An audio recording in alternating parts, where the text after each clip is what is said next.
Hello, I'm going to do a real quick ATV check. Here I have a 2012 Polaris Sportsman 400 HO, and I'm going to give you a little overview of what I did to it so far. So I bought this thing a couple months ago off Facebook Marketplace, and it's pretty much bone stock. Paid $3,000 for it. It's a really clean, nice machine. It was on a farm, but it was the farmer who rode it didn't ride this one very much. They ended up getting side-by-sides and didn't want it. It had been sitting actually in the garage, it sounded like, for a couple of years since they had gotten that side-by-side. But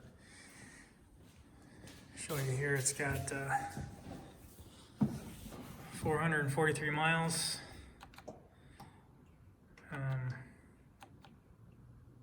59.3 hours, so pretty low for 2012, I think, from what I've seen, what I looked for. I was almost bought one the day I got this one, actually, that was 3 times the hours and miles for a couple $100 more. So I'll show you what I did here from the driver's seat. I got it. It was bone stock. There was nothing on it. So I mainly bought this machine to do snow plowing, and so I wanted to get a plow and upfit it for the cold weather. So you can see here I got heat demon, heated grips, and thumb as well. And then I got the auxiliary, the one with the 2 auxiliary ports, because I have a heated windshield on my helmet that I plan on wearing, so that'll keep my windshield clear too. And then you could get another accessory if you wanted, I guess, someday. Probably won't, but so I got the grips here. I didn't like the Polaris version because you stick on them mats or them grids, and then you slide the grip over the top. I thought that this was a little nicer setup with the grips themselves. They got you lock them on. It's really comfortable. It's not like a real aggressive grip or anything, but it's good enough for what I'm going to use this thing for sure. And these things are hotter than the blazes of hell, man. I tell you, I got it on 4 now, and that's probably going to be too hot. I put the thumb on high when I was testing it out, and it started melting the heat shrink loose. So I don't need to go that high. So it gives you this little controller grips, and then a little grid that goes on the thumb throttle, and then you just kind of wire it all up, and there's an auxiliary connection underneath here that you can use already from Polaris, and that's what I tied into on little spade connector. Since we're here, also I bought a KFI winch after looking around. I'm not sure. I really wanted a Warren one, but Warren wouldn't tell you, nobody would tell you what bracket works on that new is it the VXR or VX? I don't know what the hell it is. The Warren's new winch. Real nice looking winch. I wanted to go with the Warren since it's a tried and true trusted brand, but since no one could tell me what bracket worked on it, I said, hell with it, I'm gonna go with the KFI. KFI I thought was kind of my second best choice for winches. I got it's the Stealth series, so it gives you the black fairlead synthetic line bumper, black hook, and it's all black in general. I guess it's kind of why they call it the Stealth or whatever. It's 3,500 pound winch. 25 is probably plenty for what I'm going to use, but you know, it wasn't that much more to get the synthetic line, and they say that that's better for plowing. I don't really know. It's got a sleeve on it. Covers the rope, but the thing just keeps getting spun up in there. I even tried to like zip tie it on, but so that's a little stupid. It's like the sleeve like this just keeps getting bunched up in there. Anyways, that's my winch. I kind of think that this should be made a little different for a synthetic line. It's obviously made for a cable, so it just kind of, it only stops at the end. You can't like preset it where you want it, which I think is a little weird. I don't know if they sent me the wrong one, or you just can't, maybe you just can't clamp onto a synthetic line very well because the size changes so much when you pull on it. All right, anyways, when I went to the Polaris dealer, I was like, I want to get a you know, the poly plow, the Pro plow. He's like, oh, you can't get it for that one. I'm like, oh. So I started shopping around and I was researching every plow. I went through everything I could find on the internet. I found Moose. I really like Moose's rapid mount one. What is it called? RM4 plow. That's the one I was gonna get, but it had a thing I didn't like about that one is it had one point in the middle where the receiver sits in, and then you pull this bracket on and off. It was real cool, other than how it had one single point here, and I just see that like getting pivoted back and forth. And I mean, it was probably heavy duty, but that was what turned me off about it. So then they're coming out with one right now called the RM5. And I was gonna wait for that one. They said they'd be making it, but the difference on that one is the bracket stays on the machine, and then your plow has two pins, one there and one there. Seemed to be make more sense that way, but I found out that I could get this Polaris Pro plow on this machine. I was told from them that you could not, but after I looked around a little more, you sure can. This is the 66 inch, which I was like, wow, it's gonna be real big for this machine, but you know, it's not. It doesn't look like it's oversized or anything. I guess it's made for a UTV, but it sticks out, you know, a little bit on each side from the wheel, but that's kind of what I wanted. You know, we're in Wisconsin, I get snow, but usually it's not the huge ones. It's usually just snow a few inches every other day. Anyways, I got some professional plow markers on it. I wanted to have plow markers. The Polaris ones were like 10 times that price, and they bolted in the top, so you'd have to put them in like there, which I didn't really want to do that. There's already holes in the side. So I bought these. I cut them in half because 24 inches is too long. It looks a little silly. I don't need them that long. All I need is to kind of have a little mark. I don't really need them at all, honestly, but I like to have all the stuff on the plow. Got the flap kit. That's a little high price. It's like $90.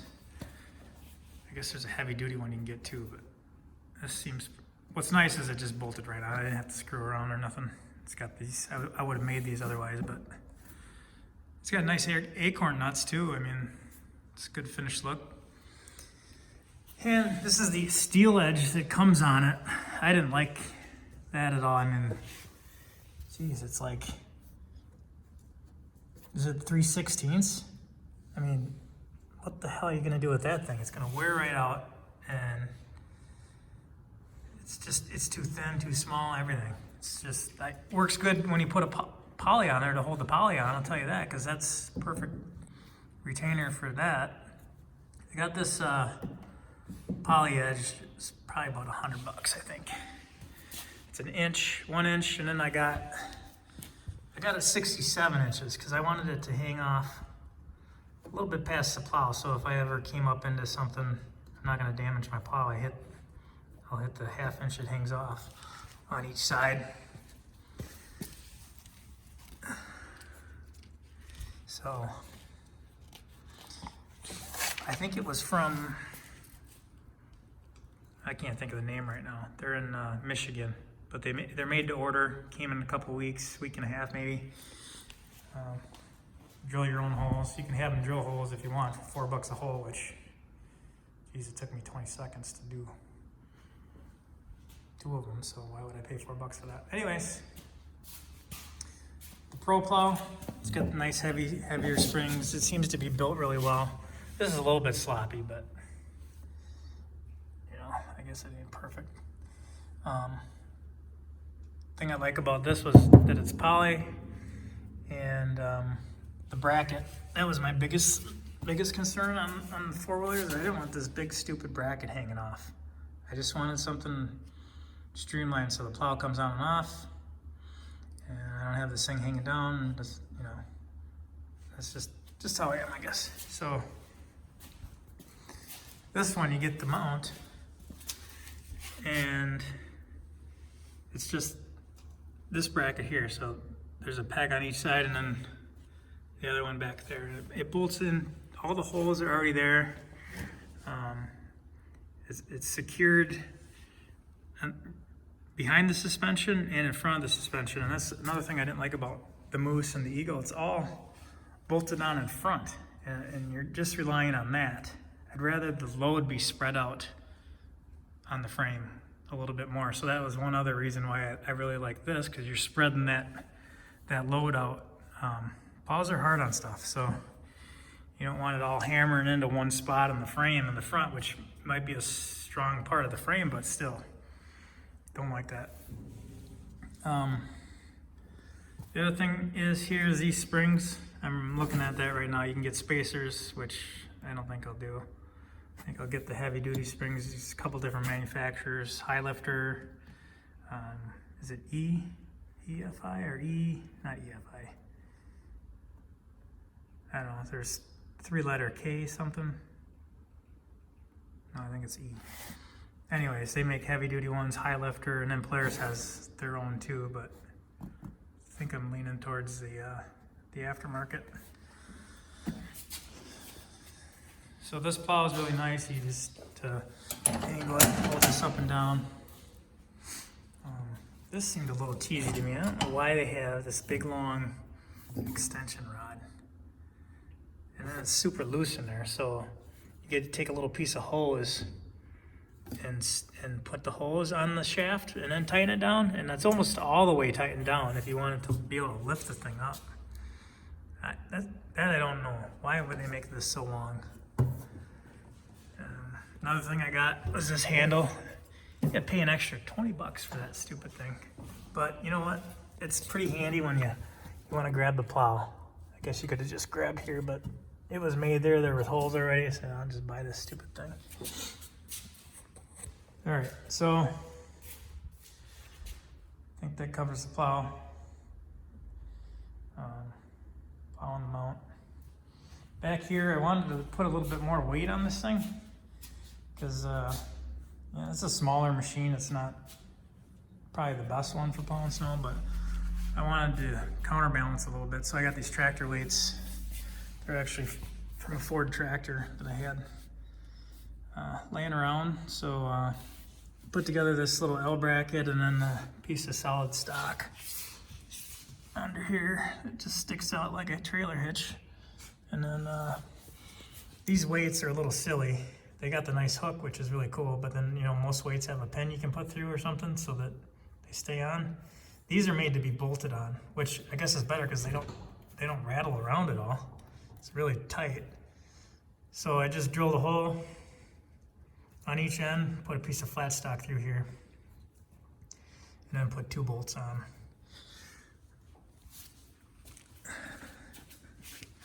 So you can see it comes over here, and then there's 2 bolts.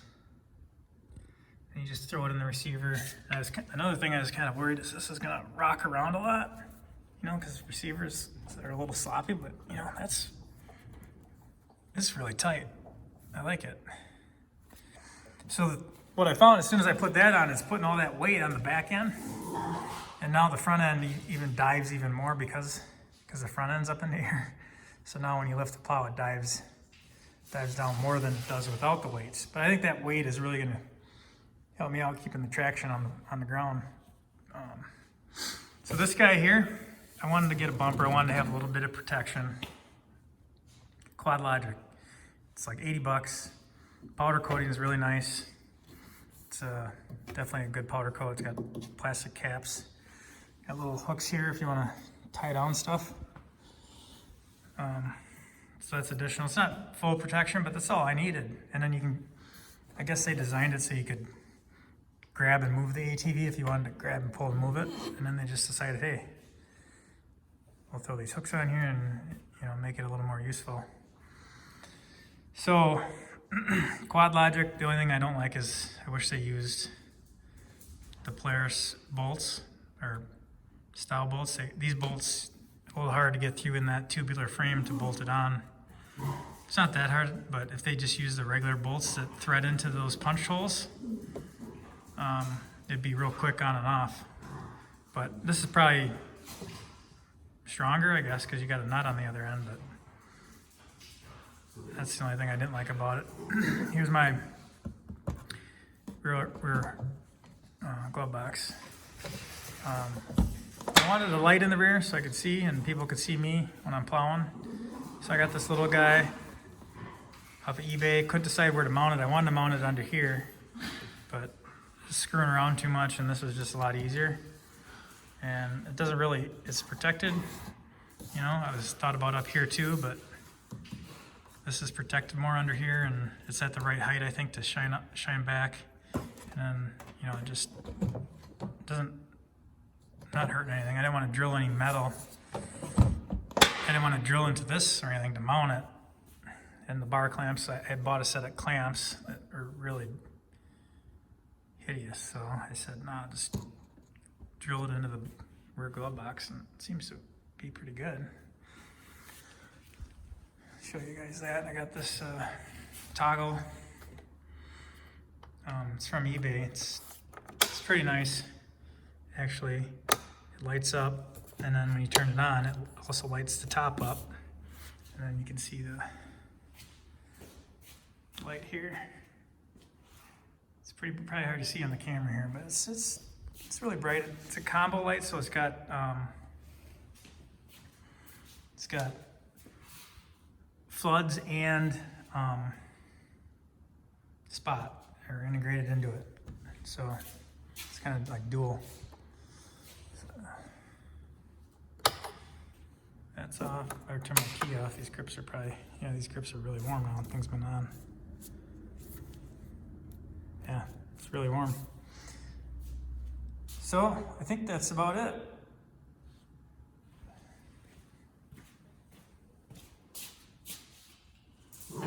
Oh, the other thing I did, I guess I could tell you about this. These starters always hang up on these things.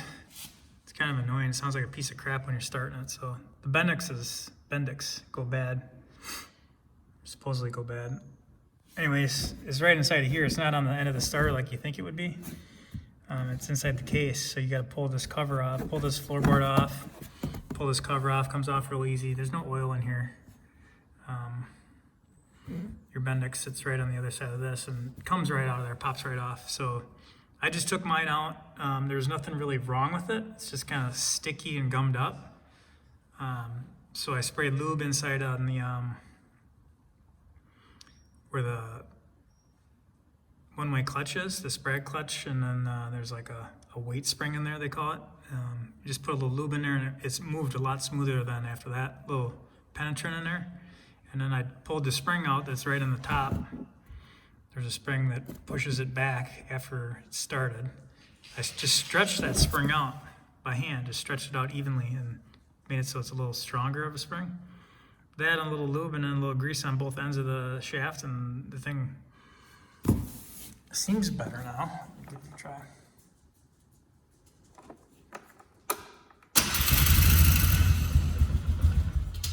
It sounded like it hung up still a little bit. Yeah. But it seems better. I got my garage door, I just Velcro down here, going in and out.